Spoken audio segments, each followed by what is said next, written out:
Everyone, here is our next critique on the master copies. I said a few thoughts at the last class. Most of them were pretty vague, so I thought I would come through and just show you a little bit of the thoughts I had about these. Okay, so let's go ahead and get started here. We have here Rachel. I think on this one, Rachel, I think you adopted the color well from the sort of master artwork here. I would want to see maybe a little bit more of the same sort of arrangement of value, although it is a little bit difficult to see where maybe this girl's hair would end and the background begin, but maybe something like this. Because she's tilting back. It looks like she does have some hair coming this way, maybe some hair coming this way. That pink, I think, is part of the aesthetic of the masterwork that makes it kind of work. And so I think something similar, or to shoot for something similar, would be good. We also see a bit of red popping through, bit of red popping through. Just to complement the overall design. In terms of drawing, this girl's forehead should be a bit larger. Well, not larger, just different shape. The sides here, we can make them darker. I think it's hard to translate black and white into color often. But we have to make sure that communicating a sense of form is going to be critical as we paint something like a round forehead. If I do, let's see, something like this. By darkening the sides, we're starting to make it feel more round. You can see inside of her eye, there's more of a light happening. Really yellow side of his sockets. And then the angle of the eye tilts and goes this way. And I think it's actually better without the highlight. Put in a little bit more of this socket. And then on this other eye, it's doing a little bit less of the same angle, but it's pretty close. Let's just see, let's grab the same light. It's just got too big, making too much about that little highlight. Just downplay it. The key here would be the shape of the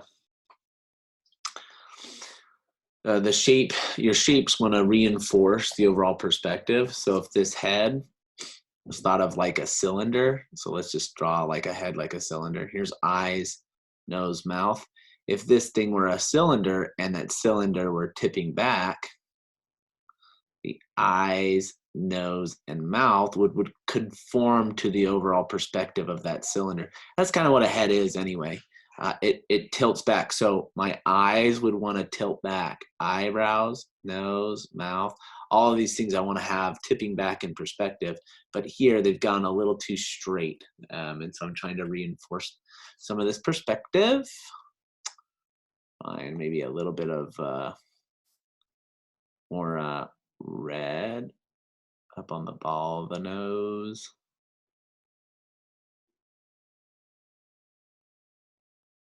Maybe red, I don't know. You get your darker brown. Shape of the nostril is important. And the wing of the nostril.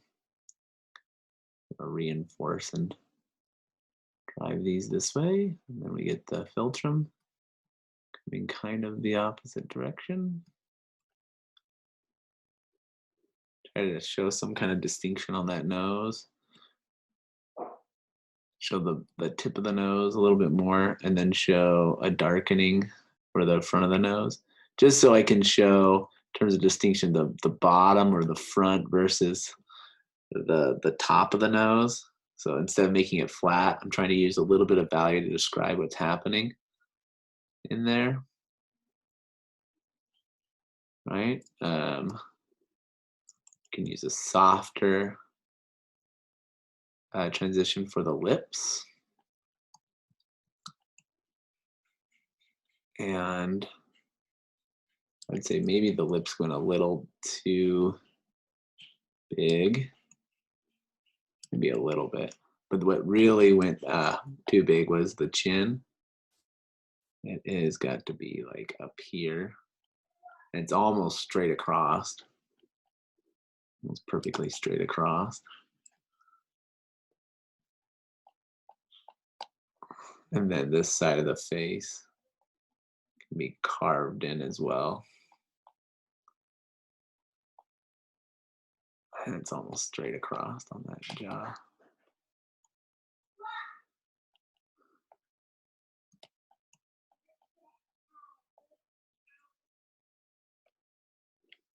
Something like this will start fixing a little bit of the drawing and allow you more expression in terms of the color and the paint handling. Now this ear is really bright. I wonder a little bit about where it is, and then ultimately how bright it is. I wonder if it would be better if I knocked it down. Same thing with this ear, just brought it down a little bit.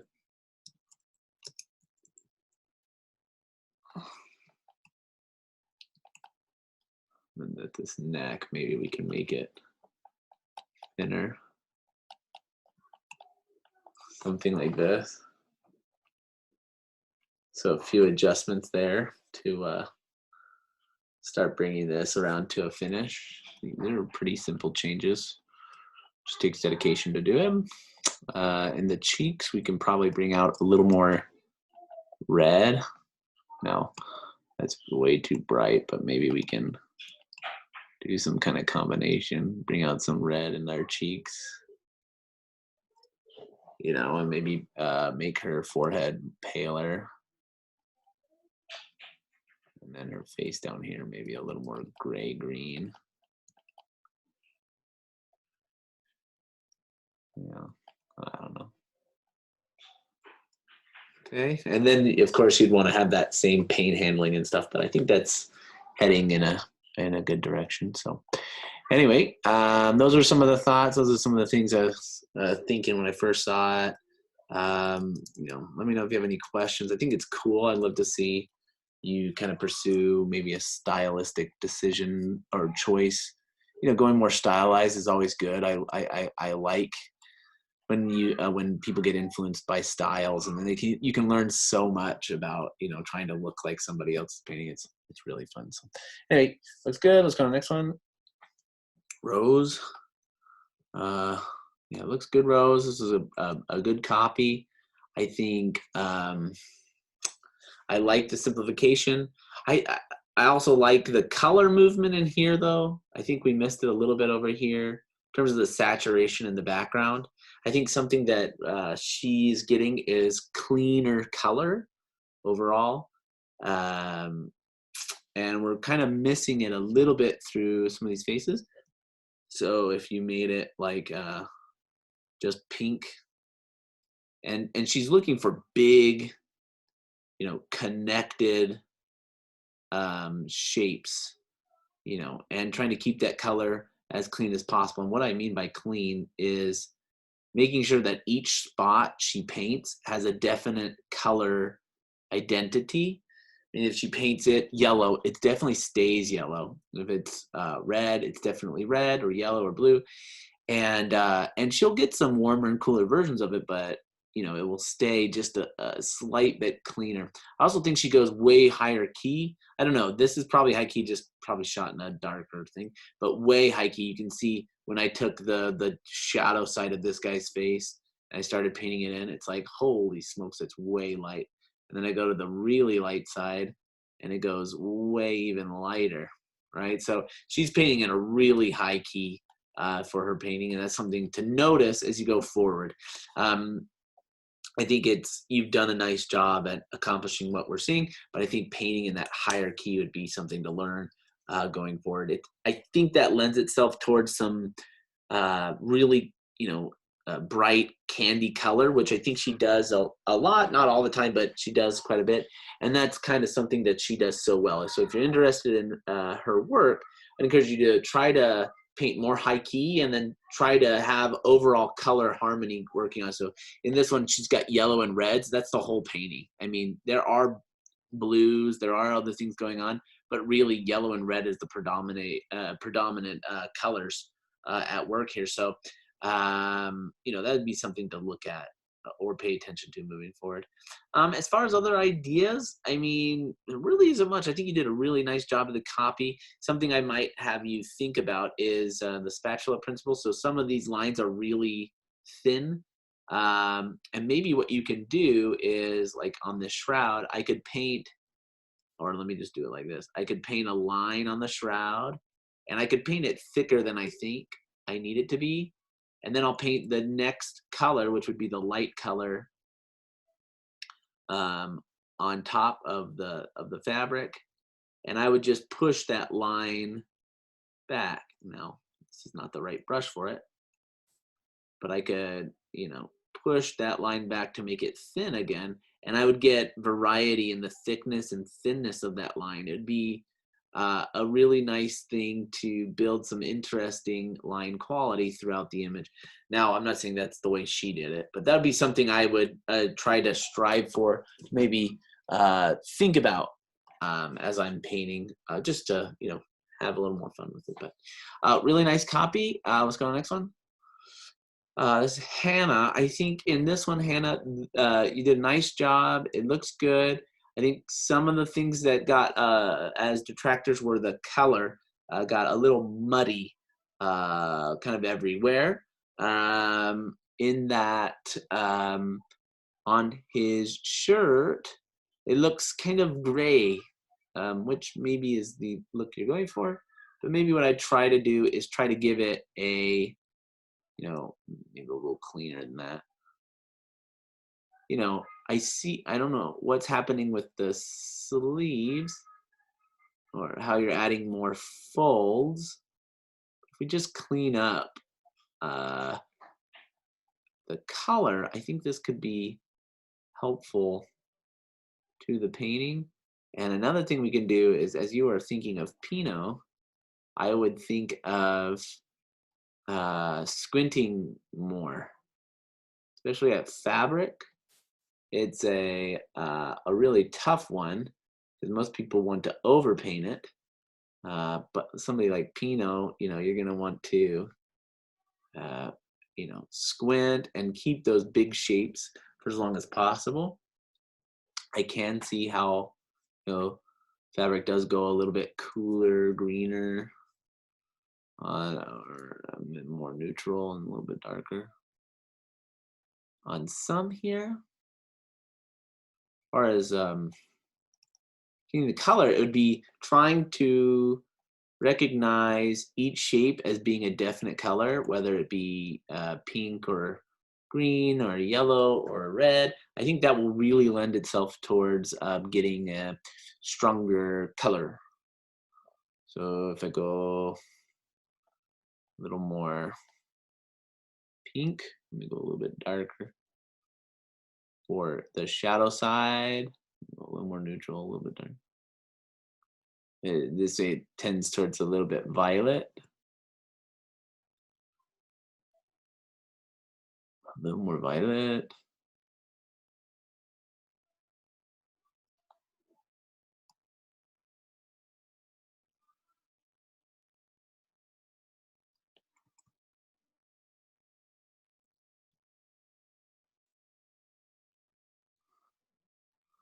Maybe we can go a little more cooler blue violet into the shirt. And then this way, I know some of these colors aren't necessarily existing in the subject or in the photo reference, but you know, who says they have to? Who says you need to have those colors? And then you can play a little bit here, having fun, bringing some of these colors, you know, more violet, more red, cleaner color could be a way to, you know, bring up the saturation and things like that. The face, feeling good over here. We could play with going towards a cooler red in some areas. So as it turned towards the lighter areas, it goes a little bit cooler. And then as it starts turning away, it starts going, oopsies, a little bit warmer. And then it goes even redder.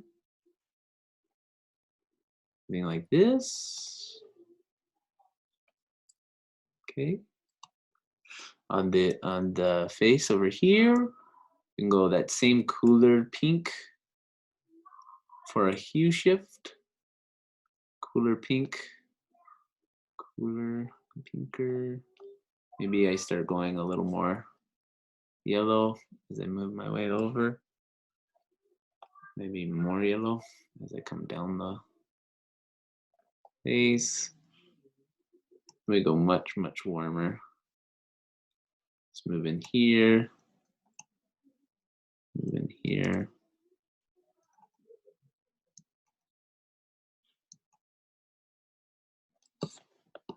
Kind of messing up the drawing now, but I could play with maybe going slightly warmer and slightly darker. Something like this on the forehead. Go more yellow.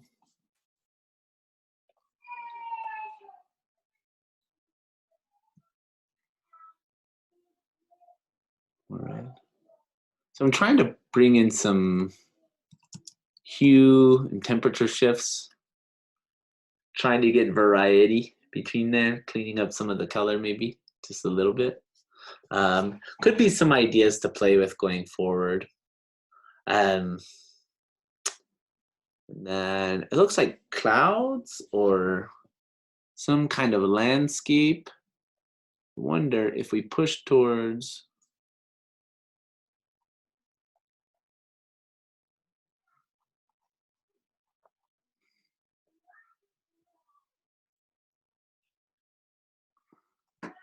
a cleaner color, if this would support the scene maybe better,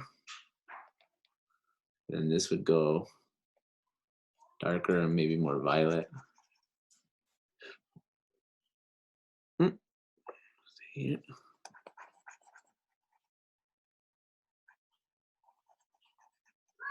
As it moves up.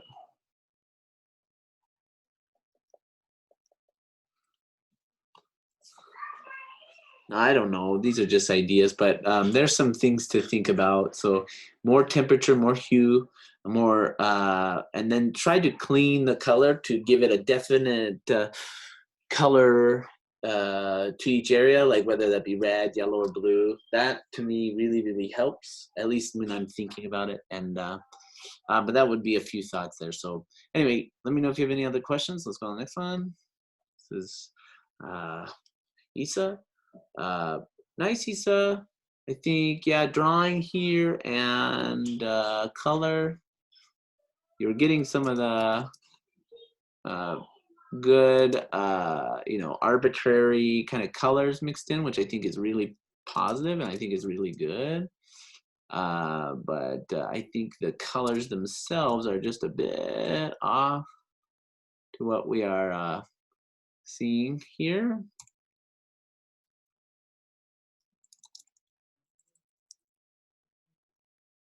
Just a little bit of drawing.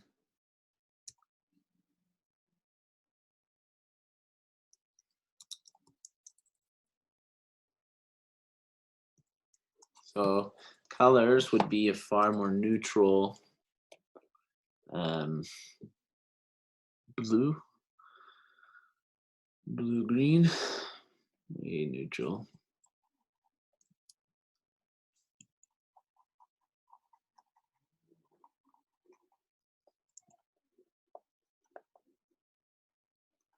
like this, and then get a little bit more warmth.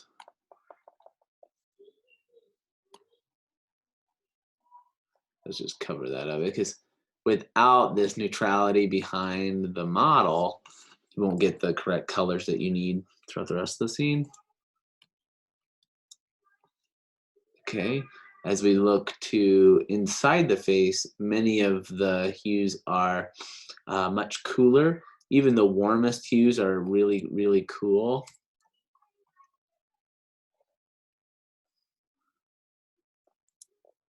Looks like this.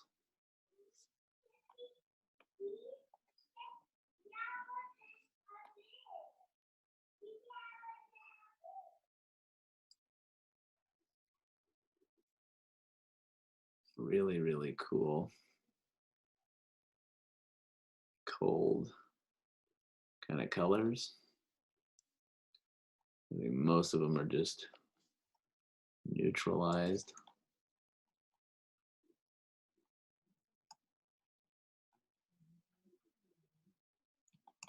This is something I would try to learn from Damien as well. Just like how cool and neutral most of his colors are. That can be, at least to me, like really enlightening as far as making color choices.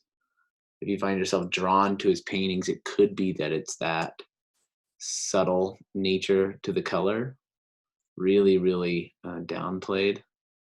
Most of it's really, really downplayed.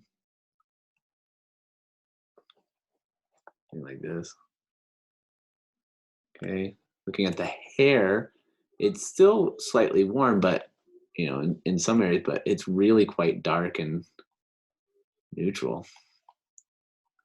This is the thing I'm noticing now, is just how neutral all these colors are. It's really pretty astounding, pretty awesome. Goes like a cleaner, lighter yellow. Oops. Way more neutral than what you think you're seeing.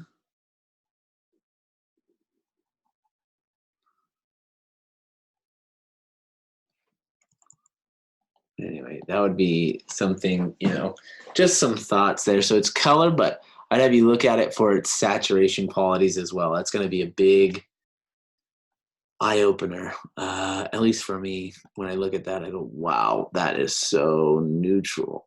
And all so neutral. You know, wow. Really, really cool to see. So a few thoughts there. It's just drawing as well, you know, just make sure you're focusing on the drawing, and that will help. So next one. This was super cool, Liza. I'm really happy to see you went so far with it by taking your own reference and everything.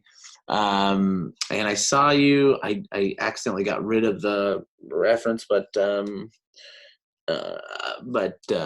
yeah, it was really cool. I wonder if you did that makeup on your face or if that was After Effects. It looks like real makeup, so it's pretty cool. And maybe a new look for you. But if we go and we cover up some of this dark down here with some of this light, I think Ron Hicks does a really nice job at just implying so much. This arm was something that caught my eye during the class, and I think by covering most of it up with white is going to re-support our image up here. I like these spontaneous. I would encourage you, yeah, to use palette knife and brush. You know, you can use both, and I think they're really good. Scrubbing with that brush is going to be really, really helpful. I think something I noticed in Ron Hicks' work is it's very tonal, meaning that it's not as colorful as many people think. It's got a lot of really bright colors, but a lot of this stuff back here feels like it has like brown or some gray mixed into it. And so that's something I might have you look to incorporate as well. It's just maybe knocking down a little bit of all that brightness. Let's see if I can do this. And then do this.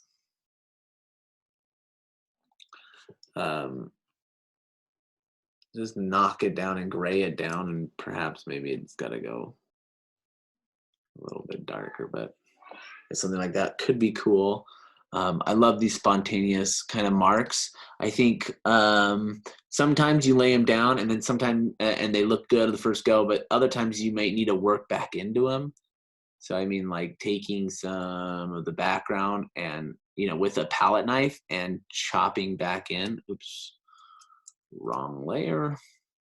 Chopping some of these shapes back in could be really really fun.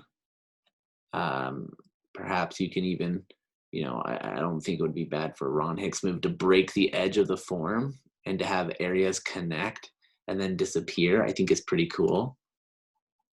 Break the form, make an interesting shape, little things just to enhance, maybe even, take this forward and break up some of these darks down here. In terms of the face, I think you've done well to get that. It's hard to get that sort of transparent, washy look that Ron Hicks gets. I know because I've tried forever. But I think maybe you can lose a little bit of this fuzzy lightness on the edge in the dark. Cut in a little bit on this shape. I know this is you and not the painting, but I think a few of these little adjustments on the face could be nice. Something like that. So, but no, I hope you learned a lot from this one. There's not too many notes on this one. It's really, really cool. I'm really impressed by your effort to go forward with this, and I encourage you to keep trying to incorporate these kind of thinking or things that could influence your work moving forward. Anyway, I think it's really fun. So let me know if you have any questions. Let's go on to the next one. This is Colter. It's nice, Colter. Not too much to say about this one. You pretty much nailed it. The qualities I was seeing in this one versus this one, which I think this one is the reference, is just the level of lack of contrast in some of these areas. So like in her face, it's so like almost gone. That's another level where we hold on to too much information.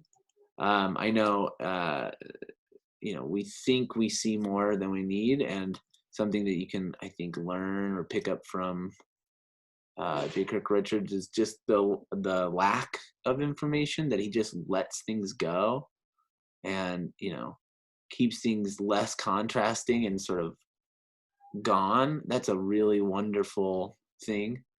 I think, to be quite honest, I think he leaves a lot of spontaneity. He just kind of throws shapes on there. If they work, they work. If they don't, they don't, and he'll rework them or whatever. But I think for the most part, he'll just kind of go at it and leave whatever he gets. In some respects to the drawing. I know he came to the school. I remember watching him do a demo of a girl, and I was like, whoa, okay. But it was, just, straightforward, just laying down paint, and it was very interesting. So don't feel like the biggest thing here is that movement, that overall composition. And I think he cares less about the minute, at least to some degree, some of the minute color differences and the actual drawing. To him, it's more this big movement. I'd guess, I don't know him, but I'd guess, and he loses as much as he can to stay in there. But it's a really great copy. Can't say anything really bad about it. It's fantastic. I hope you learned a lot. And let's go on to the next one. This is Sarah, looking really nice. Some things I noticed here was how dark he went in his clothing. The brightest light is not white. And this is often something you'll see with Mike, is preserving the color of a shape by not making it as white. If he has a white, he'll attach a color to it, and this maintains a little bit of a reserve.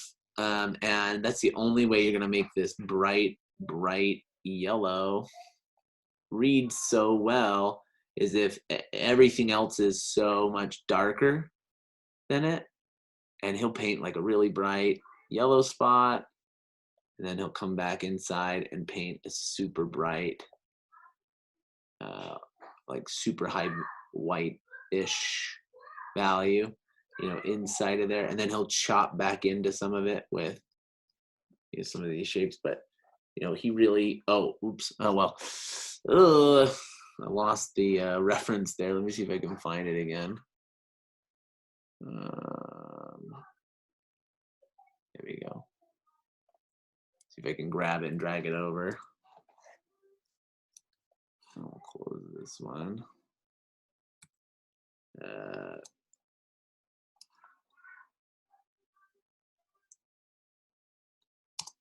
Do this.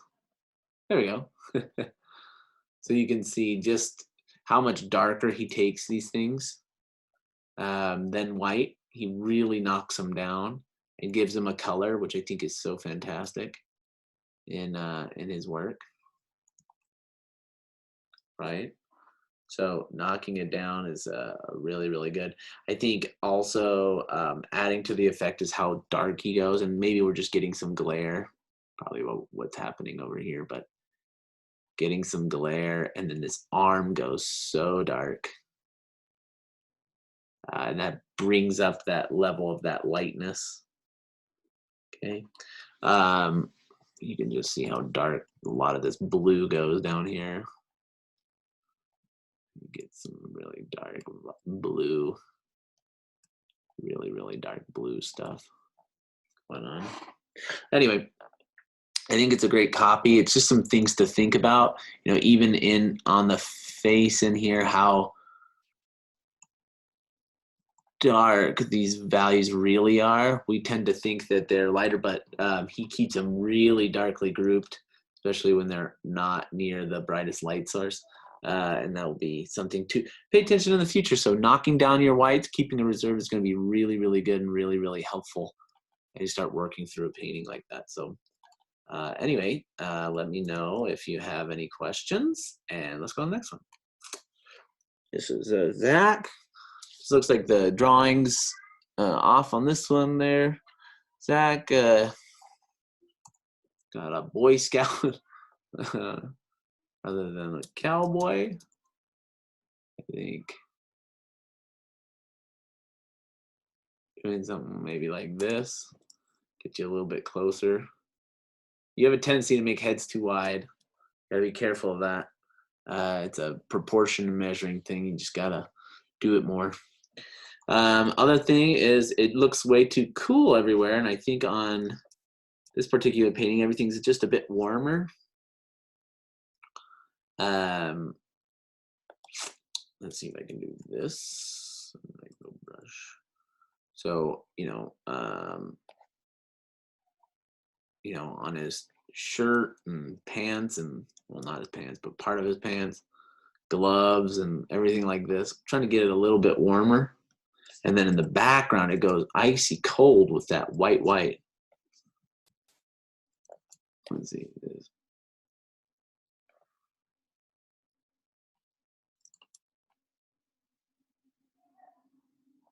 So I don't know if it's taken under a different lighting condition, but under a really bright, warm light, like you took a picture of it under a bright, warm light, but it's just missing a little bit that bright effect of that white paint. I'm missing the texture, but going something like that would give you, I think, that read we're looking for of a JC Leyendecker more, the quality of the color. So just juxtaposing it there, a little bit of drawing, and then just warming up, getting that difference between that warm and that cool, between the clothes and the background, warm versus cool, something like that. That's going to help it to read a lot better. So anyway, something to think about. Let's go on the next one. Shay. He's painting Shay. Overall, I think he did a really good job. Not much I'm going to say here on this one. I like the arbitrary color. I like the movement. I think he went a little bit warm overall in the skin tone. And if this is your reference, I'm thinking you could probably get away with a little bit cooler. I know you're pushing that color. Perhaps we keep it in a cooler range. Perhaps we go more towards like a cooler pink and yellow range. I think this is where the temperature kind of stuff will play in. You're pushing the temperature, but I think we just need to recognize at the beginning a little bit more of a dominant temperature. So if I can identify that it's overall just a little bit cooler, I think that could be, I don't know, it could help you to plan which, where your arbitrary colors are going to end up, or not arbitrary, but impressionistic colors. So if I can push the colors as crazy as I want, but I want to try to keep them in some kind of a group or a family.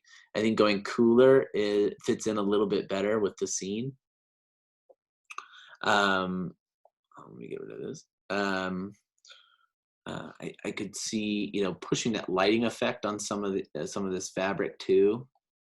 So going a little bit brighter could help with the overall lighting effect of the scene. So, pushing on the top of his head, maybe putting in a little bit of that cooler yellow on the top of his hair. So wraps this way, a little bit brighter this way. Something like this, I think, could be good. Just push it brighter and lighter.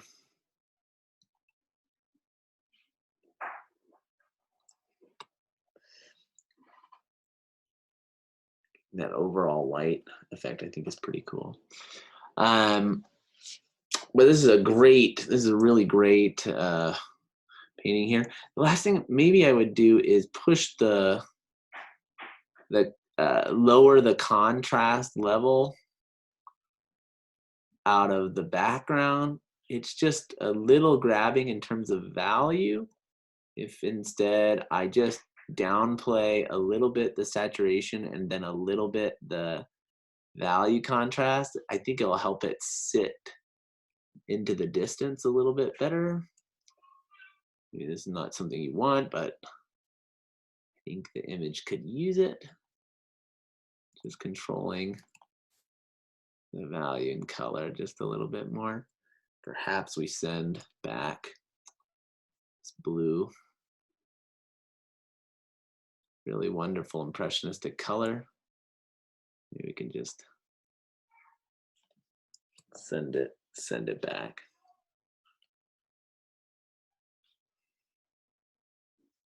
And I think the sky feels good. I feel like there's a lot of really cool colors bouncing around in here.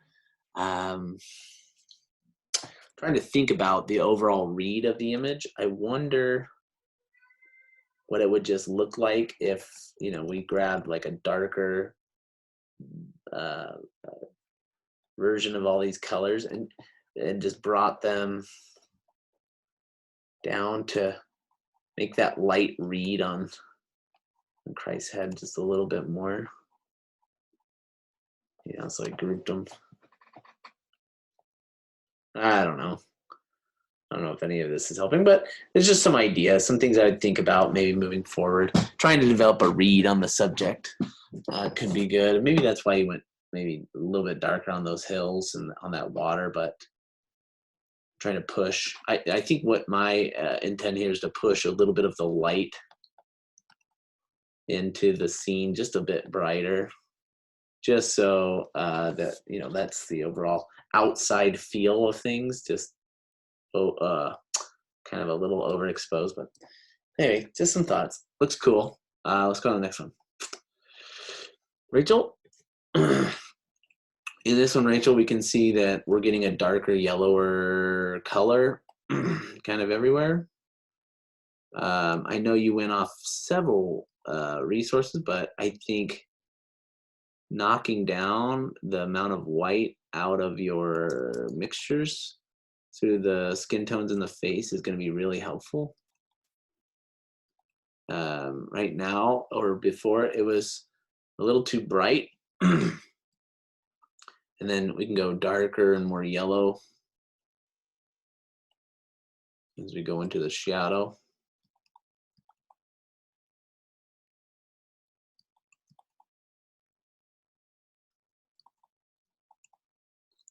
Something like this. I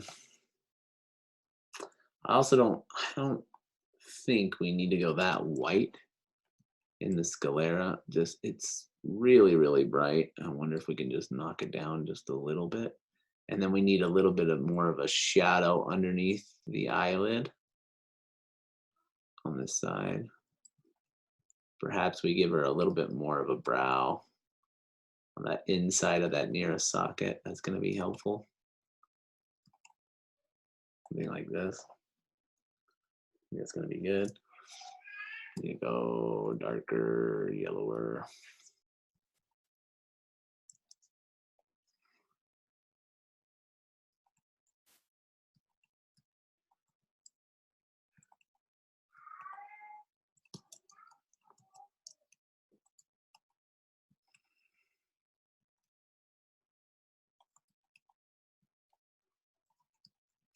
Get that darker, yellower group on the side of this nose as well. It's just as too cool. Need to go warmer.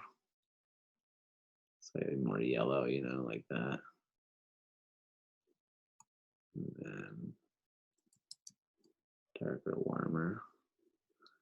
Same thing in the mouth. So it just went too saturated everywhere, I think, is the main culprit. Just too bright and saturated.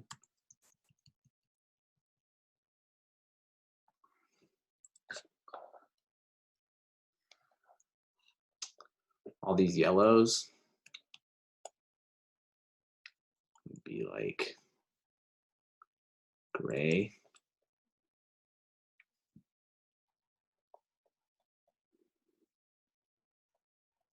Just need to knock them down to like a grayer value. So those are just some adjustments. I think just knocking down the saturation is going to be the biggest thing through most of these. So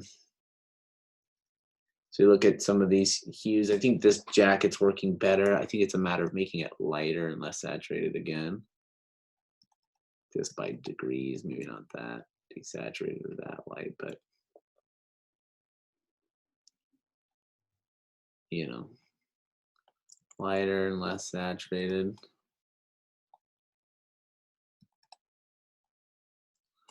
That's the key, I think, to this Vermeer is just making sure that you keep it desaturated enough. Also looks like there's a bit of a warm glow to where the background goes slightly warmer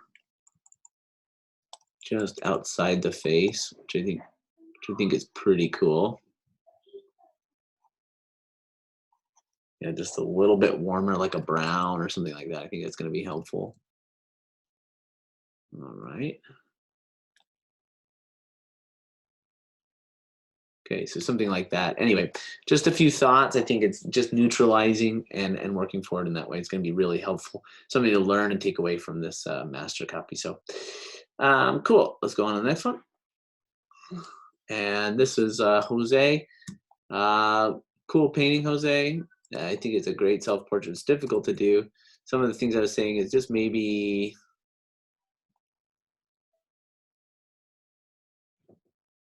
keeping the values a little more closely connected.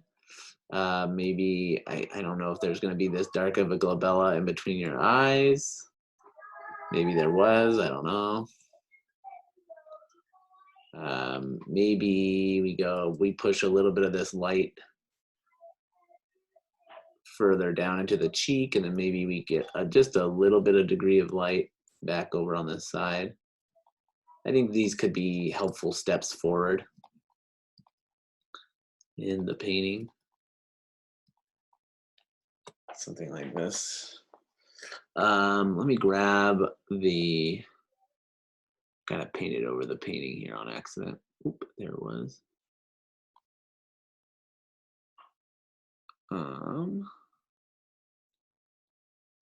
One second. Let me do this. So there we go. We can kind of flip back and forth there. Just trying to get these shapes.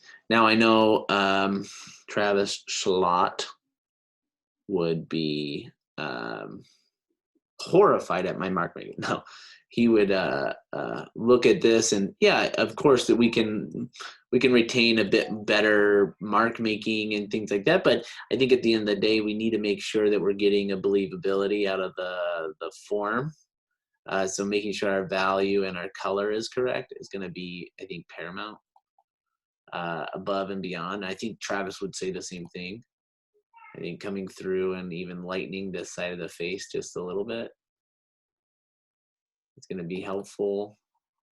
Maybe knock down. I like the purple. I like the fun hues that are happening there, but maybe a bit too dark. Okay, so I work over into the socket. I want to possibly make this eye a little bit bigger.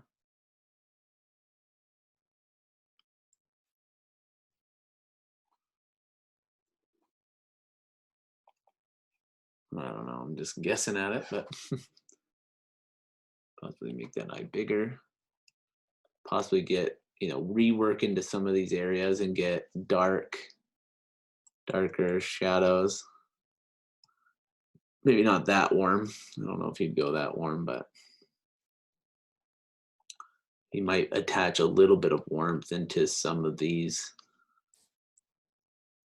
darks. Just maybe not that warm, but just a little bit more warmth. Just in this ear, probably get a darker note. Maybe even a harder edge or two. We can probably get rid of a little bit of this.